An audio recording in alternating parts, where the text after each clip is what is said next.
शक्ति बिना यहाँ कसैको कुनै देश चल्न सक्दैन। चाहे योगमा लागेको होस् अथवा त्यागमा लागेको होस्, सबैमा शक्तिको आवश्यकता पर्दछ। त्यसैले सबै मानिस शाक्त भनिन्छन्। शाक्त भनेको जसले शक्तिको उपासना गर्छ ऊ चाहिँ शाक्त हो। शक्ति प्राप्त गर्नको निम्ति शक्तिकी खानी जगदम्बा देवीको उपासना गर्ने कुरा पूर्वाचार्यहरूले, ऋषिमुनिहरूले, हाम्रो वैदिक समाजले, पौराणिक समाजले निर्धारण गरेको छ। यो निर्धारण यति मिलाएर गरेको छ कुन बेलामा कसको आराधना गर्ने, कसको अर्चना गर्ने, कसको उपासना गर्ने भन्ने कुरा हाम्रा शास्त्रहरूले निर्धारण गरेका छन्। अहिले हामी शारदीय नवरात्र अर्थात् शरद ऋतुमा पर्ने नवरात्रमा चलिरहेका छौँ। यहाँहरूलाई स्मरण रहोस्, रात्र यानी रात्रि भनेको केवल घाम नदेखिने, सूर्य नदेखिने बेला अर्थात् रातिको समय मात्र होइन। नवानां रात्रिणां समाहार अर्थात् 9वटा तिथिहरूको समूहलाई नवरात्र भन्ने गरिन्छ। नवरथा नवरात्र जुन नामले पुकारिए पनि 9वटा तिथिहरूको समूह। तर कहिले के भइदिन्छ भने कहिले तिथि बढेर 10 रात 10 दिन भइदिन्छ र कहिले तिथि घटेर 8 दिन हुन्छ। समग्रमा अघि मैले उद्धरण गरेको व्याख्या अनुसार नवरात्र नवानां रात्रिणां समाहार, 9वटा तिथिहरूको समूह। यहाँ रात्रिलाई तिथिमा आक्षेप गरिएको छ अर्थात् तिथिलाई रात्र भनिन्छ। त्यो भाषाका विज्ञहरूलाई जानकारी नै छ। अब प्रसङ्ग हुन्छ नवरात्र। वर्षमा 4वटा नवरात्रहरू पर्छन्। ती वर्षका 4वटा नवरात्रहरूमा एउटा शारदीय नवरात्र जुन असोज शुक्ल पक्ष प्रतिपदादेखि नवमी उपरान्त 9 दिनको यो शारदीय नवरात्र। अर्को हेमन्त नवरात्र। हेमन्त नवरात्र भनेको माघ शुक्ल पक्ष जुन पक्षमा श्री पञ्चमी तिथि पर्छ, त्यतिखेर शिक्षाका साधकहरूले शिक्षाको उपासना गर्ने र त्यसलाई केही संकुचित हुँदै पछि श्री पञ्चमीका दिनलाई मात्रै शिक्षाको साधना गर्ने हाम्रो समाजमा केही देखिन्छ।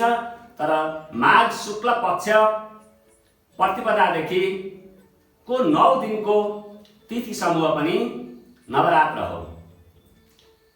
त्यस्तै वसन्त नवरात्र जुन हामी चैत्य दशैं भनेर लोक भाषामा चिनिन्छ, चैत्र शुक्ल पक्षका 9 दिनहरू पनि नवरात्र अन्तर्गत पर्छन्। र अर्को छ आषाढ शुक्ल पक्षका 9वटा तिथिहरूको समूह नवरात्र। तर हेमन्तकालीन नवरात्र र ग्रीष्मकालीन नवरात्र गुप्त नवरात्र हुन् भने शारदीय नवरात्र र वसन्त नवरात्र अहिले पनि सक्रिय रूपमा आफ्नो ठाउँबाट शक्तिको उपासना गर्नको निम्ति पूर्वाचार्यहरूले निर्धारण गरेर अहिलेसम्म सक्रिय रूपमा चलिरहेको छ। त्यस्तै अहिले चलेको यो नवरात्रको 5औं दिन यसै अवसरमा हामी नागडाँडा स्थित नर्मदेश्वर महादेव शिवालय मन्दिरको परिसरभित्र स्वास्थ्य आमा समूहको एउटा भवन निर्माण भएको छ। त्यसमा केही जागरुक आफ्नो जीवनको सरकारी सेवामा रहेर अथवा कसैले आफ्नो जीवनमा कुनै सरकारी सेवामा नरहेका पनि केही जागरुक व्यक्तित्वहरू भूपू प्रसन्नी नरपति दाहाल, हरिप्रसाद अधिकारी, बलबहादुर कुँवर, गिरबारदोज कुँवर, झलकराज अधिकारी, देवकुमारी अधिकारी, पूर्णचन्द्र सुवेदी, कृष्णकुमारी सुवेदी लगायत अत्यन्तै जागरुक धर्मका अनुयायीहरू, सत्यका उपासकहरूले हाम्रो धर्म संस्कृति र परम्परालाई निरन्तरता दिनको निम्ति समय सापेक्ष यो नवरात्र भरमा दुर्गाको आराधना गरौँ। त्यसैमा पनि अहिले कोभिड-19 को मारले हामी केही प्रताडित त छौँ नै, त्यसैमा पनि भौतिक दूरी कायम राखेर केवल पाठलाई मात्रै अगाडि बढाउँ भन्ने पहिलो आशय हो। त्यसैमा पनि यसका केही आवश्यक आधारभूत कुराहरूलाई हामीले तयार गर्दै घटस्थापना गरिएको छ, दीप कलश गणेशको स्थापना गरिएको छ, दुर्गाको स्थापना गरेर अहिलेसम्म केही आधारभूत कुराहरू तयार गरेका छौँ। तर हामीले यसलाई सामाजिक दूरीलाई पनि ख्याल गरेर यो नवदुर्गा नवरथा नवरात्रिलाई मनाउँदै र अगाडि बढाउँदै आइरहेका छौँ। यो कवच पाठ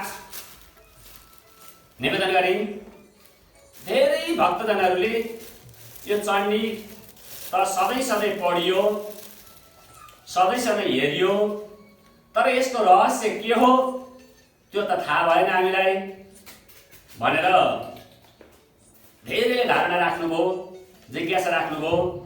त्यसैमा पनि यो साउन्ड सिस्टमको प्राविधिक कारणले गर्दा यी मन्त्रहरू यहाँहरूका कर्णपुरसम्म पुर्याउन सकिएन। यो प्रविधिमा जुटेर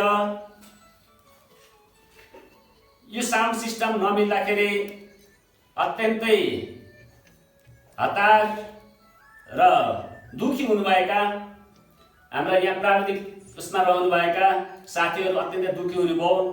पछि नरपतेजी, बाबु झलक र यो साउन्ड सिस्टम मिलाउनको निम्ति अत्यन्तै अहोरात्र मैले अघि नाम उल्लेख गर्न पनि भ्याइन, ऋषि दाहाल भाइ यो साउन्ड सिस्टम मिलाउनको निम्ति प्रविधिमा उहाँले अत्यन्तै सहयोग गर्नुभएको छ। उहाँलाई यो पुनित कार्यमा उहाँको नाम उल्लेख गरिएन भने अन्याय होला जस्तो लाग्छ मलाई। त्यसैले हामीलाई यो साउन्ड सिस्टममा ऋषि दाहालले अत्यन्तै सहयोग गर्नुभएको छ र म यहाँसँग आज दुर्गा कवचको अहिले मैले पाठ पारायण गरेँ, पाठ पढेँ, त्यसमा के कुरा बताइएको छ भन्ने कुरा यहाँहरूसँग निवेदन गर्दछु। देवीको बारेमा, देवीको रहस्यको बारेमा हामी जस्तो छोटो पदकोले व्याख्या गर्न सकिने त हुँदै होइन। यद्यपि म यहाँहरूसँग दुर्गा कवचको बारेमा सजिलो सरल नेपाली भाषामा भएको कुरालाई यहाँहरूसँग निवेदन गर्दछु। यो चण्डी कवच हो। कवच भनेको खोल। मैले यहाँसँग निवेदन गरिसकेँ। यसका ऋषि ब्रह्माजी हुन्। यो अनुष्टुप छन्दमा निर्माण गरिएको छ।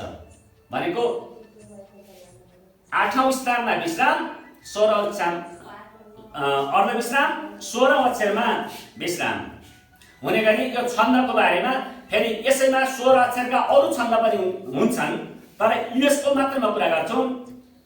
अनुष्टुप छन्दमा रचना गरिएको छ। यसका देवता चामुण्डा देवता हुन्। चामुण्डाको बारेमा मैले भने ऐ ह्री क्लीको एक मुष्ट रूपलाई चामुण्डा भन्छ। अङ्गहरूको न्यास, विभिन्न अङ्गहरूको न्यास गरेर, अङ्गहरू स्थापना गरेर आफ्ना अङ्ग, देवीका अङ्ग, बीज मन्त्र राखेर दिग्बन्धन देवास्तप्तम दिशाहरूलाई बाँधेर श्री जगदम्बालाई खुसी पार्नको निम्ति श्री जगदम्बा प्रीत्यर्थे सप्तशती पाठान गत्तैन जपे विनियोग, अर्थात् यसका अङ्गहरू कुनै अङ्गहरू नछोडिकिन गरियो भने मात्रै, यो मैले अघि भनेको थिएँ, श्री महादेवको श्राप परेको हुनाले यसका नियमहरू अत्यन्तै कडा, अत्यन्तै बाँधेर निर्माण गरिएको छ।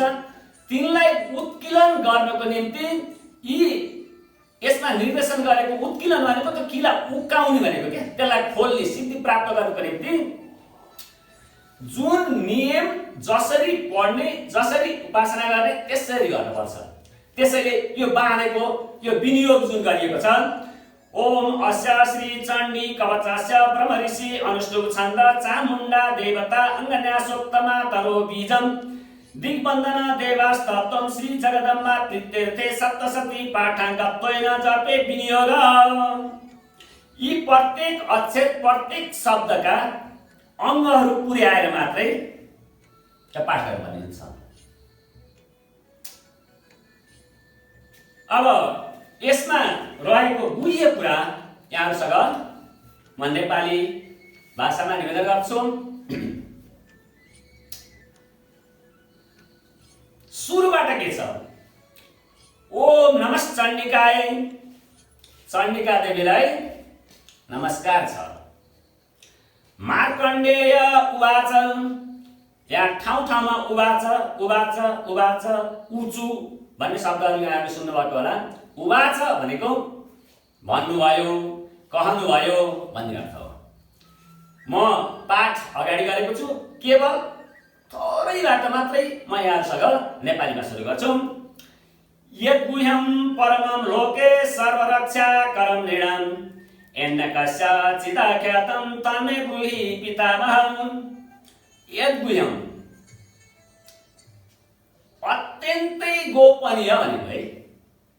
यद् गुह्यं कुनै समयमा मार्कण्ड मुनिले भने, हे पितामह, हे ब्रह्माजी, ब्रह्माजीलाई पितामह, हजुरबा, सबै जीवका हजुरबा, जो यस संसारमा अत्यन्त गोपनीय र मनुष्यहरूले सबै प्रकारले रक्षा गर्ने अनि जो हजुरले आजसम्म कसैलाई पनि नभन्नु भएको, अत्यन्तै गोपनीय नभन्नु भएको, अत्यन्तै गोपनीय र अरूसँग प्रकट नगरेको गोपनीय कुरा मुक्ति पाउनको निम्ति अत्यन्तै गोपनीय कुरा मलाई बताउनुहोस् भनेर मार्कण्डेय मुनिले ब्रह्माजीसँग सोधेपछि बताइएको प्रसङ्ग हो। र यसमा ब्रह्माजी भन्नुहुन्छ,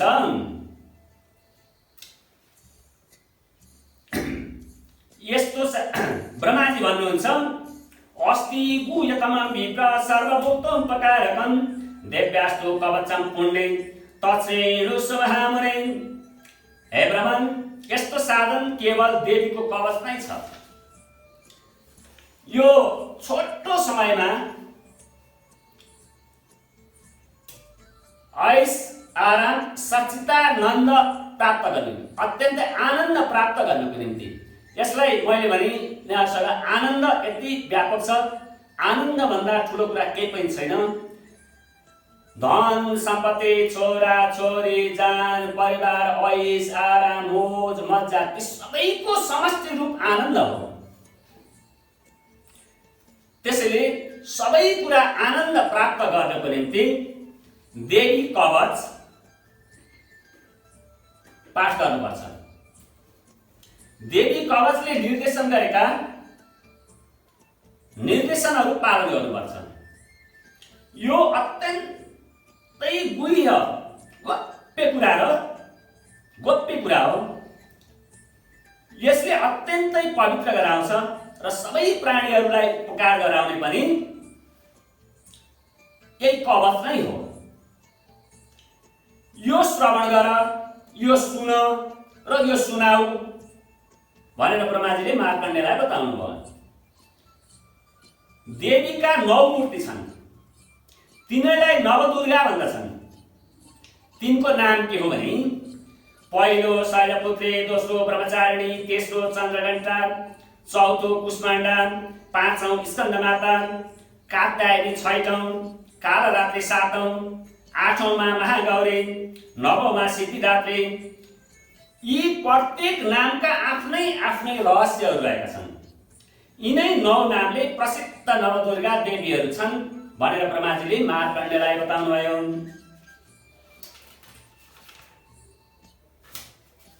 अग्निना दह्यमानस्तु शत्रुमध्ये गतो रणे, विषमे दुर्गमे चैव भारातः शरणं गतः। अब उनलाई कस्तो अवस्थामा उपासना गर्ने भने अग्निमा डर नलाग्दा, युद्धमा शत्रुले दुःख दिँदा, पुग्नै नसक्ने अत्यन्तै दुर्गम ठाउँमा पुगेर अलपत्र परेको बेलामा, डरले अरूसँग भय भन्छ नि, डरले अरूसँग शरणमा पर्नु गएको बेलामा यस्ता दुखी जनहरूको यस कवचले अवश्य रक्षा गर्नेछ भनेको। यद्गुह्यं परमं लोके सर्वरक्षाकरं नृणामि अन्यका सच्चिदाख्यातं तं मे गृहे पितामहम् अस्ति गुह्यतमं वेद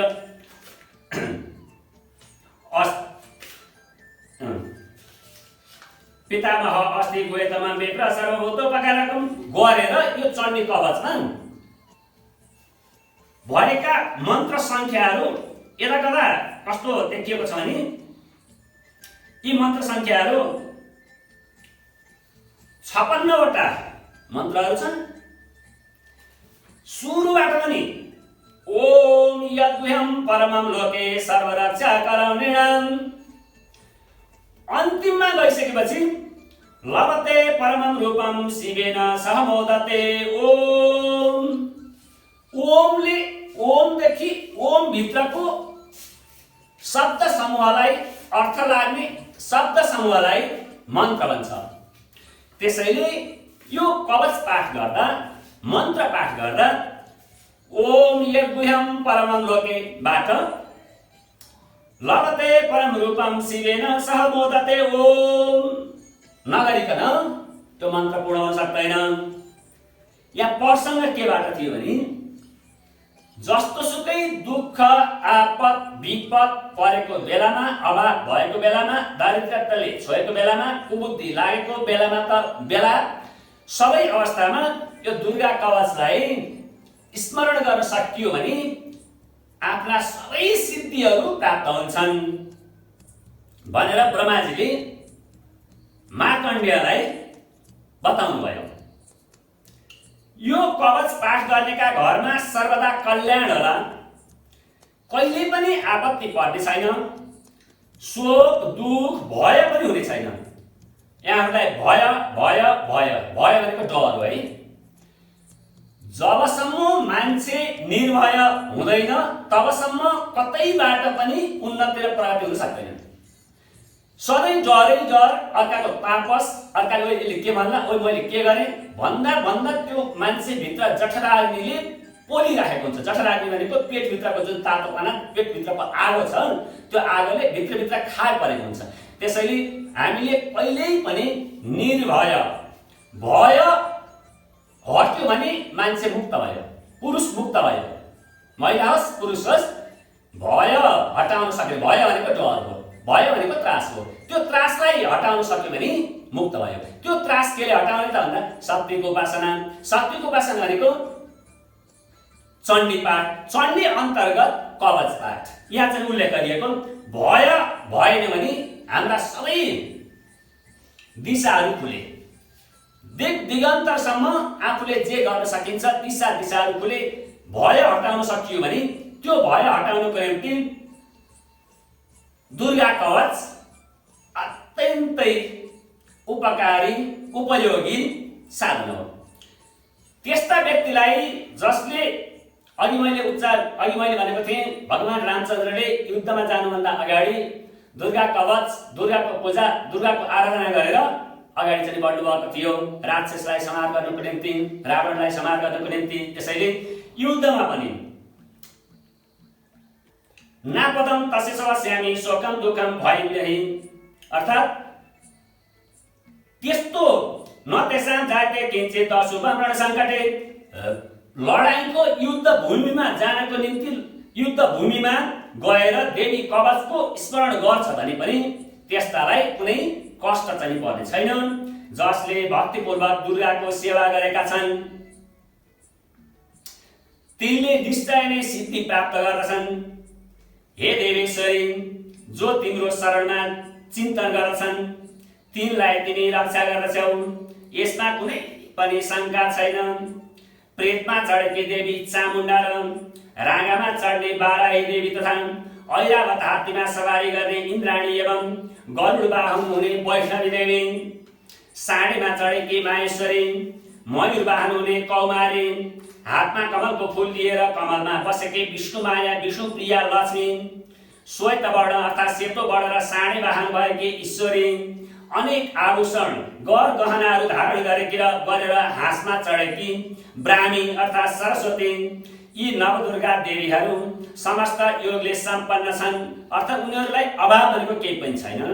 यी बाहेक अरू पनि अनेक देवीहरू छन् जुन विविध आभूषणहरूको शोभाले युक्त तथा हरेक प्रकारका रत्नले सुशोभित छन्।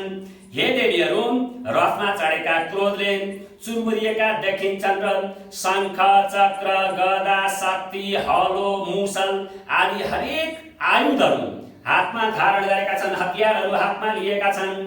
खेटक, तोमर, परशु, पाश, कुन्त, त्रिशूल, उत्तम, सार्ग, धनुष आदि हरेक हतियारहरू आफ्ना हातमा लिएका छन्। दैत्यगणको नाश गर्न र भक्तलाई अभय दिइलाई अभय, भयको कुरा, भय डर, अभय निडर।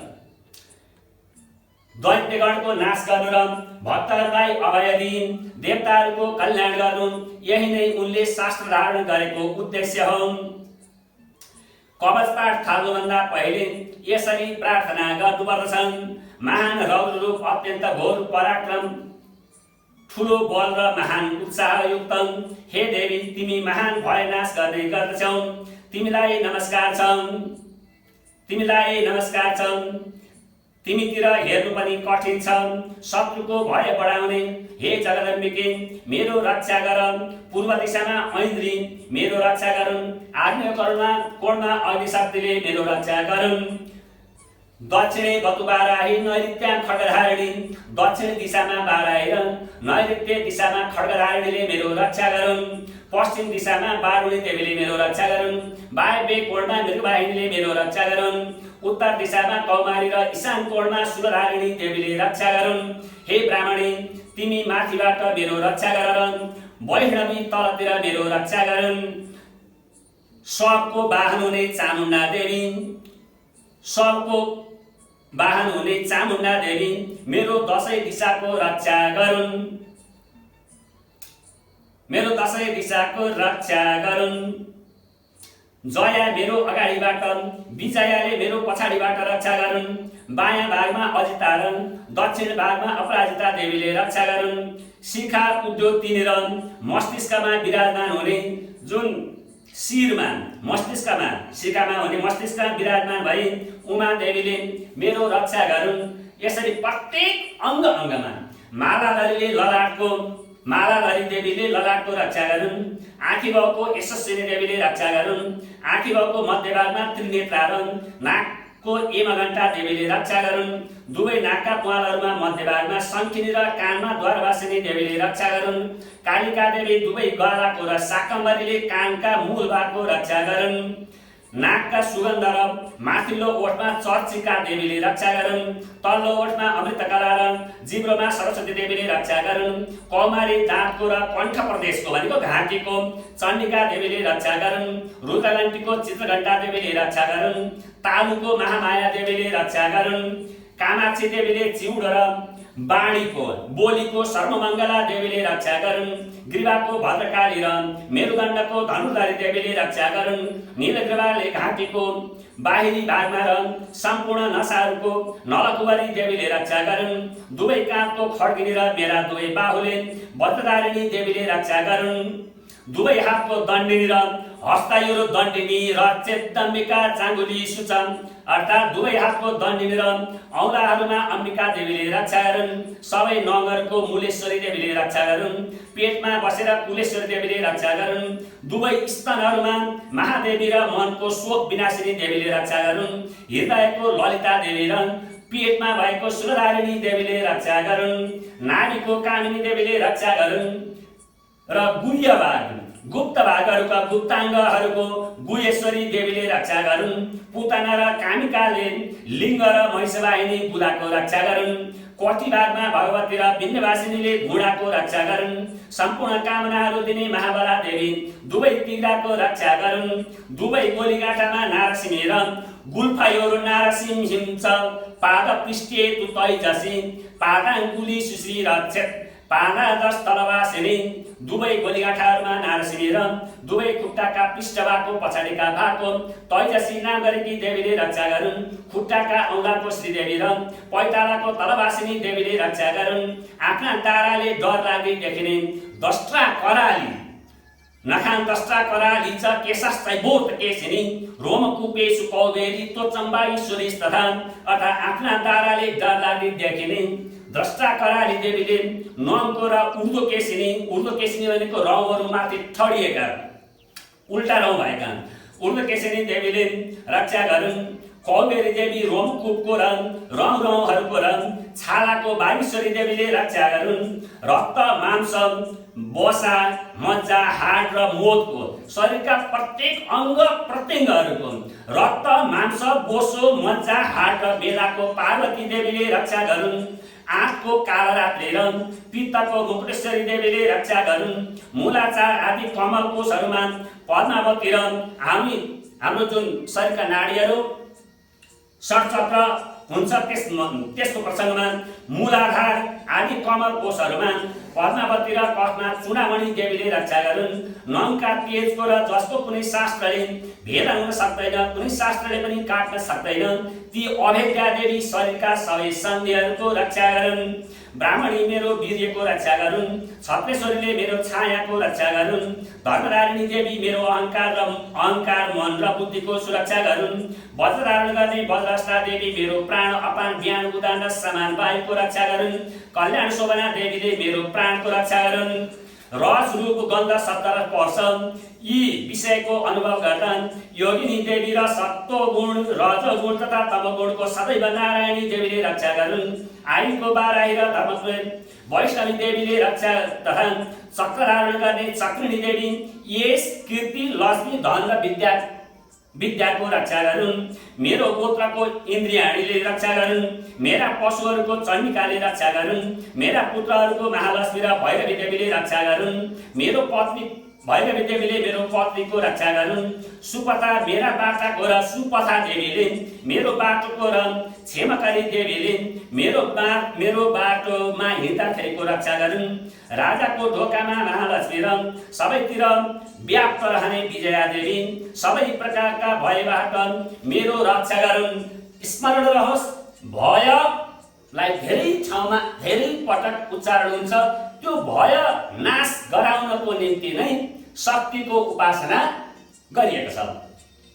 हे देवी, जुन स्थान कवचमा गरिएको छैन अथवा रक्षाले रहेछ ती सबै तिमीद्वारा सुरक्षित रहन्, किनकि तिमी विजयशालिनी र पापनाशिनी छौ।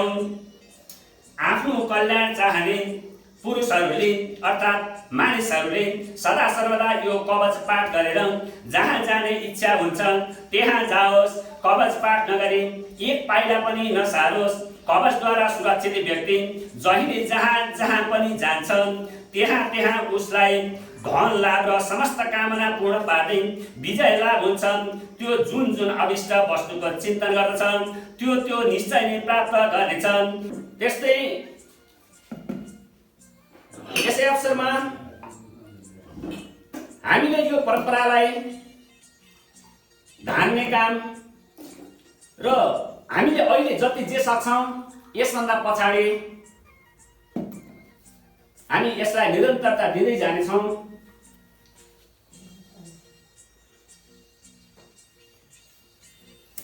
निरन्तरता दिँदै जानेछौँ र हाम्रो भावी पुस्ताले पनि यसलाई मनाउँदै र यसलाई निरन्तरता दिँदै आउनेछ। यो केवल नयाँ हामीले मात्रै सुरु गरेको होइन, वैदिक कालदेखि पौराणिक कालदेखि नै यो नवरात्र मनाउँदै आइएका पौराणिक प्रमाणहरू यथेष्ट मात्रामा पाइन्छन्, जसमा भगवान रामचन्द्रले शक्तिको उपासना गरी रावणलाई परास्त गर्नको निम्ति यही नवरात्रमा शक्तिको उपासना गरेको प्रमाण प्रशस्त मात्रामा पाइन्छ। त्यस्तै इतिहासले पनि अहिलेसम्म हाम्रा यो शिवशक्तिको देश नेपालमा विभिन्न शक्तिपीठहरूमा देवीको आराधना गरेका प्रमाणहरूले अत्यन्तै धुमधामका साथ गरिने जुन देवीको आराधना छ, उपासना छ, ती प्रमाणहरूले पनि स्पष्ट निर्देशन गरेको देखिन्छ। शक्ति देवीको आराधनाको पहिलो माध्यम भनेको चण्डी पाठ। चण्डी भित्र अर्गलास, कवच स्तोत्र, अर्गलास स्तोत्र, किलक स्तोत्र, सप्तशती र विभिन्न रहस्यहरू मूर्ति रहस्य लगायत यसमा धेरै अन्य रात्रि रहस्य लगायत अन्य रहस्यहरू पनि रहेका छन्। यी रहस्य भनेको के हो भने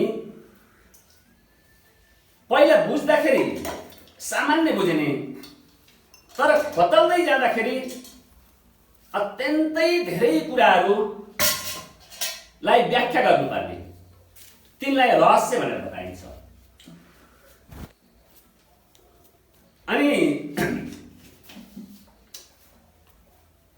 यो चण्डीमा यो यति रहस्यपूर्ण छ, दुर्गा सप्तशती चण्डी यति रहस्यमय छ, जसमा देवीको बारेमा रहस्य र महिमा वर्णित यो मन्त्रमाला हो। मन्त्रमाला चण्डीलाई अरू पुराणहरूमा उल्लेख भएका वाक्यहरूलाई मन्त्र, सबैलाई मन्त्र भनिँदैन, श्लोकहरू भनिन्छ। वैदिक वाक्यहरूलाई अर्थात् वेदमा उल्लेख भएका वाक्यहरूलाई मन्त्र, सूक्त, अनुवाद, ऋचा विभिन्न नामले, विभिन्न वेद अनुसार विभिन्न नामले पुकारिन्छ। तर सप्तशती चण्डीका प्रत्येक श्लोकहरू जुन छन् त्यसलाई मन्त्र भनिन्छ र त्यसैले मन्त्रलाई पनि मन्त्रमाला भनिन्छ। चण्डीलाई मन्त्रमाला कहाँबाट सुरु गरिन्छ भने एउटा अत्यन्तै रहस्यको मन्त्र छ, बीज मन्त्र। ओम ऐं ह्रीं क्लीं चामुण्डायै विच्चे देवीको बीज मन्त्र हो। बीज मन्त्र भनेको कुनै पनि वनस्पतिको होस् प्राणीको होस् जुन बिउ हुन्छ त्यो अत्यन्तै सानो सूक्ष्माति सूक्ष्म हुन्छ। त्यस्तै देवीको व्याख्या गर्नको निम्ति पनि यसलाई अघि मैले उच्चारण गरेको ओम ऐ ह्रीं क्लीं चामुण्डायै विच्चे, यसभित्र सारा चण्डी सारा शक्ति यसभित्र अटाएको छ। म यसको व्याख्या भन्दा नि यहाँहरूलाई निवेदन गर्छु। ओम भनेको सत्व रज तम ब्रह्म विष्णु रुद्रको प्रतिनिधित्व गर्छ। नाद र बिन्दु जुन माथि छ अ उ म माथि नाद जुन पोइन्ट बिन्दु छ त्यसले एउटा पिण्ड ब्रह्म विष्णु रुद्र एउटा डल्लो एउटा पिण्डको रूपमा एउटै हुन् भन्ने कुरा प्रतिनिधित्व गर्छ। ऐ भनेको सरस्वती देवी, ह्री भनेको लक्ष्मी देवी, क्लीं भनेको महाकाली देवी, चामुण्डायै भनेको त्यस्तै जसरी ओममा ब्रह्म विष्णु रुद्र को प्रतिनिधित्व झल्किन्छ भने चामुण्डायमा महाकाली महालक्ष्मी महादुर्गा महाकाली महालक्ष्मी महादुर्गा सरस्वतीको पिण्डको रूपमा अर्थात् दल्लोको रूपमा एकत्रित एक रूपमा झल्कन्छ। त्यसैले ओम ऐ ह्रीं क्लीं चामुण्डायै विच्चे यसले के कुरालाई इङ्गित गर्छ भने महासरस्वती महालक्ष्मी महाकालीले हामीलाई ज्ञान दिउन्, हामीलाई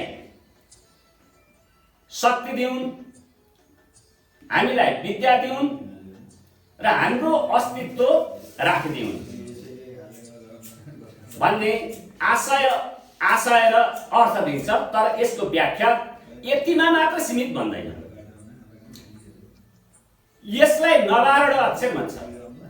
नवारण मन्त्र जुन ओम ऐ ह्रीं क्लीं चामुण्डायै विच्चे यो बीज मन्त्र नवारण मन्त्र हो। यसलाई 108 28 21 कसै नभए 8 7 1 गरेर भए पनि यो मन्त्र अत्यन्तै जडी मन्त्रको रूपमा लिएको छ। अघि मैले यहाँसँग निवेदन गरेको थिएँ सप्तशती माला मन्त्र हो। माला मन्त्र भनेको जस्तो एउटा हार घाँटीमा लगाउने हार हुन्छ त्यो हारमा राखिएका रुद्राक्ष तुलसी मुगा पन्ना जे जति वस्तुहरू छन् एउटा धागोको सूत्रमा बाँधेपछि त्यो एउटै भन्छ। त्यस्तै चण्डीका सप्तचण्डी का प्रत्येक 700 मन्त्रहरूले छुट्टै विषयवस्तुलाई व्याख्या र वर्णन गरेको छ, रहस्यको रूपमा रहेका छन्। त्यसैले त्यो माला हो। मालालाई जस्तो यहाँलाई लाग्दो हो म एकोरो रूपमा बसेर पाठ गर्छु किन नबिसाएको होला भन्ने पनि यहाँलाई लाग्न सक्दो हो। यो चण्डी माला मन्त्र हो। यसलाई कवच तिलक र अर्गला स्तोत्रले पनि निर्धारण गरेको छ। पाठ गर्दा गर्दै सबाट सुरु गरेर नसम्म नपुगिन्छ भनेको के भन्छ भने यो यति रमाइलो छ। सकारान्त नकारान्त सावर्णी सूर्य तनयो देखि सावर्णी भविता मनु साबाट सुरु भयो। प्रथम चरितको साबाट सुरु भयो। अन्तिम अन्तिम 13औं अध्यायमा सावर्णिर भविता मनु 9 बाट अन्त्य भयो। यति पाठ गरिन्जेलसम्म पहिला तयारी भएर बस्ने, तर यो बेलामा कसैसँग पनि नबोल्ने, उठेर बाहिर नजाने, यो पाठलाई रोक्दै नरोक्ने, त्यस अर्थमा यसलाई माला मन्त्र भनिएको हो। यदि पाठहरू पाठ गर्दा अध्यायको त कुरै छोड्दिउँ, एउटा अध्यायको बीचमा पाठ गर्दा गर्दै त रोकिनु कुरै छोड्दिउँ, एउटा पाठ अध्याय सिद्धिएपछि पनि त्यसलाई निरन्तरता दिनु भन्ने शास्त्रीय मान्यता रहेको छ। अहिले पौराणिक कालमा एक छत्र रूपमा तन्त्र विधानको रूपमा तन्त्र विधिले अरू यज्ञहरू सबै बन्द भएका, अश्वमेध वाजपेय जस्ता यज्ञहरू पनि बन्द रहेका। ती यज्ञहरू बन्द रहँदा किन बन्द रहेका भन्दा यही देवी महात्म्य, देवीको आराधना तन्त्रबाट चल्ने भएको हुनाले सबैले तन्त्र विधि अपनाए। घर घरमा जताततै यो तन्त्र विद्या र सप्तचण्डीको माध्यमबाट मात्रै यज्ञहरू हुन थाले। त्यसबाट यो सृष्टि चक्रमा सृष्टि पालन र संहारकर्ताहरू बीच छलफल भयो र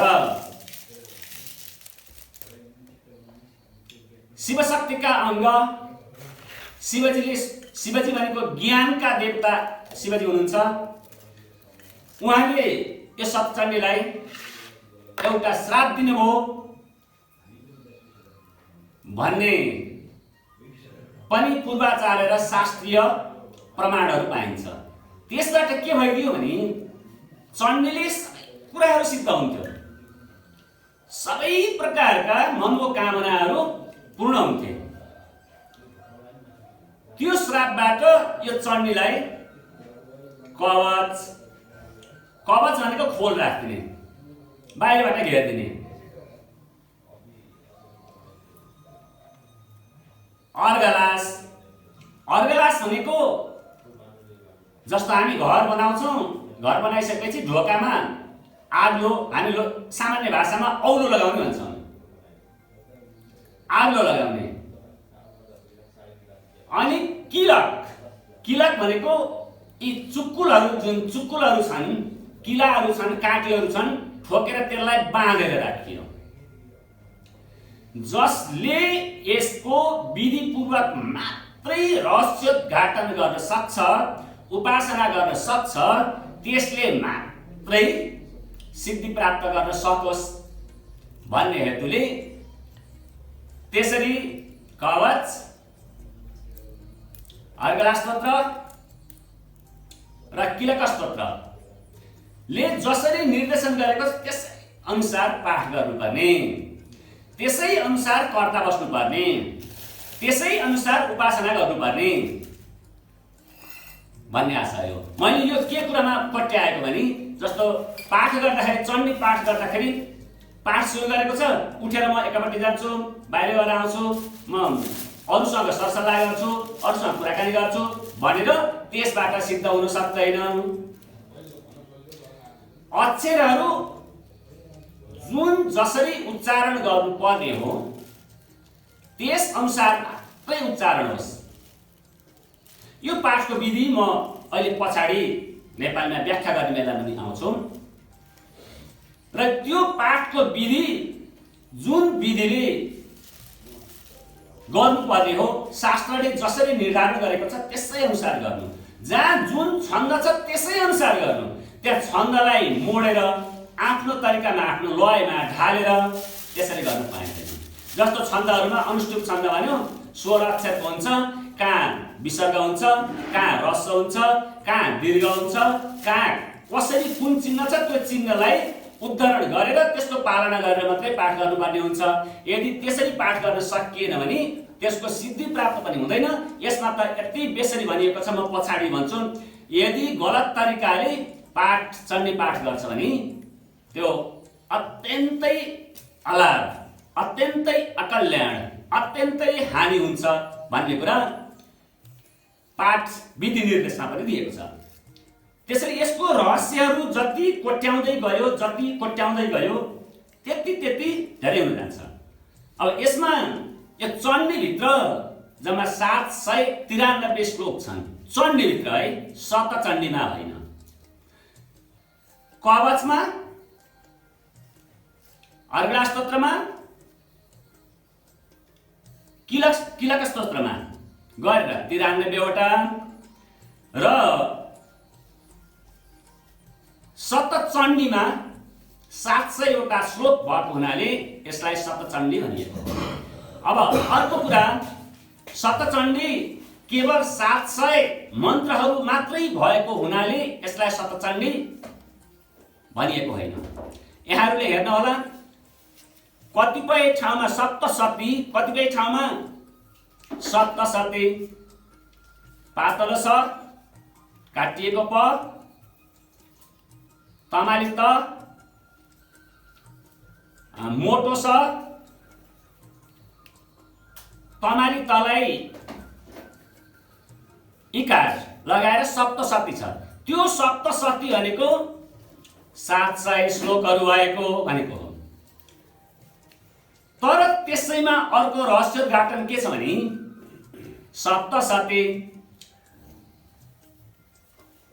पातलो स, काटिएको प, तमाली त, फेरि पातलो स, तलाई इकार लगाएपछि सप्तशती भन्छ। त्यो सप्तशतीको अर्थ एक्लै छ। त्यो सप्तशतीको अर्थ हो 7वटा सती। 7वटा सती भनेर हामी सती भनेर कसलाई सती देवी, देवीलाई सती भनिन्छ। देवीलाई सती भनिन्छ। 7वटा देवीहरूको महिमा वर्णन गरिएको हुनाले त्यसलाई सप्तशती भनिएको हो भन्ने पूर्वाचार्यहरूको, पहिलाका ऋषिमुनिहरू, गुरुहरूको मत रहेको छ। ती 7वटा देवीहरू फेरि यसभित्र यति गहिरो छ।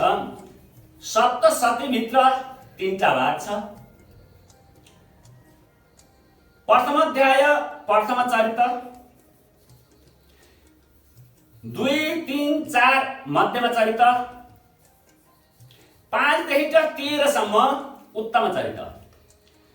प्रत्येक चरित्रमा 7-7 वटा देवीहरूको उल्लेख छ। त्यसैले यसलाई सप्तशती भनिएको हो। हामी नवदुर्गा भन्दा नवदुर्गाका 9वटा नाम यसो हुनुपर्ने भन्ने यहाँहरूलाई कुनै शङ्का नपरोस्। ती 7वटा देवीहरू मुख्य गरी त्यसमा रहेका उल्लेख भएका देवीहरू को हुनुहुन्छ भने नन्दा, सताक्षी, शाकम्भरी, भीमा, दुर्गा र रक्तदण्डिका। यी 7वटा देवीहरू विशेष गरी प्रथम चरित्रमा 7वटा, मध्यम चरित्रमा 7वटा र उत्तम चरित्रमा 7वटा। तिनमा त धेरै, हामी जस्तो सप्तमातृका भन्छौँ, ती सप्तमातृका पनि यसैभित्र भन्नुहुन्छ। अब म यसमा पनि यति गहिरोसमा चाहिँ जाँदिन। त्यस्तै प्रथम चरित्रमा अध्याय 1, मध्यम चरित्र 2 देखि 4, उत्तम चरित्र 5 देखि 13 सम्म। स्तोत्रहरू कवच, अर्गला स्तोत्र, किलक। अनि नवारण मन्त्रको बारेमा मैले यहाँसँग निवेदन गरिसकेँ। ओम ऐ ह्री क्ली चामुण्डाय विचे। यो पाठ सुरु गर्नुभन्दा अगाडि त्यो मन्त्रलाई उच्चारण गरेर मात्रै, त्यसलाई सम्पुटित गरेर बाँधेर मात्रै यो पाठ चाहिँ सुरु गर्नुपर्ने हुन्छ। नवारणभित्र 9 वटा अक्षरहरू रहेका छन्। अनि मैले अघि यहाँसँग निवेदन गरेको थिएँ सकाराम्भ स्वबाट आरम्भ भएको, नकारान्त नबाट अन्त्य भएको, सावर्णी सूर्य तनयो, सूर्यका छोरा सावर्णी यहाँ लक्षित गरिएको हो, देखि सावर्णी र भविता मनु सम्म। यो सप्तचण्डी मार्कण्डेय पुराणबाट उद्धृत गरिएको हो। यहाँ गहिराई अझ धेरै गहिराई छ। यद्यपि ब्रह्माजीले मार्कण्डेयलाई वर्णन गरेदेखि को प्रसङ्ग यहाँ उल्लेख गरिएको छ। मार्कण्डेय पुराणको 78औं अध्यायदेखि 90 अध्यायसम्म जुन 13 वटा अध्याय छन्, 700 वटा मन्त्रहरू छन्, यो सप्तचण्डीको रूपमा विकास गरिएको हो। अनि अर्को एउटा अत्यन्तै महत्त्वपूर्ण प्रसङ्ग छ। ऋषिमुनिहरूले कलिकालका मर्त्यलोकका जीवहरू, पुरुषहरू, पुरुष भनेको महिला पुरुष जोसुकै होस्, साधकहरूलाई काम काजले हरेक व्यवधानहरूले मोक्ष प्राप्त गर्नको निम्ति सबै समय नपाउने भएको हुनाले विधि विधानले गर्न सक्यो भने 2 वटा उपायहरू निर्धारण विशेष गरी महत्त्व दिएको छ। त्यो हो कलौ चण्डौ विनायकौ भनेको कलीको निम्ति चण्डी र विनायक भनेको देवीको उपासना र गणेशको उपासना गर्न सक्यो भने त्यसबाट उद्धार हुन्छ भन्ने कुरा पनि पूर्वाचार्यहरूको भनाइ छ। संयोगले हिजो चौथो दिन मङ्गलबारको दिन मङ्गल चौथी परेको, यता देवीको आराधना भइराखेको, यो हामी कलिकालका पुरुषहरूको निम्ति, मानिसहरूको निम्ति अत्यन्तै फलदायक दिन पनि थियो।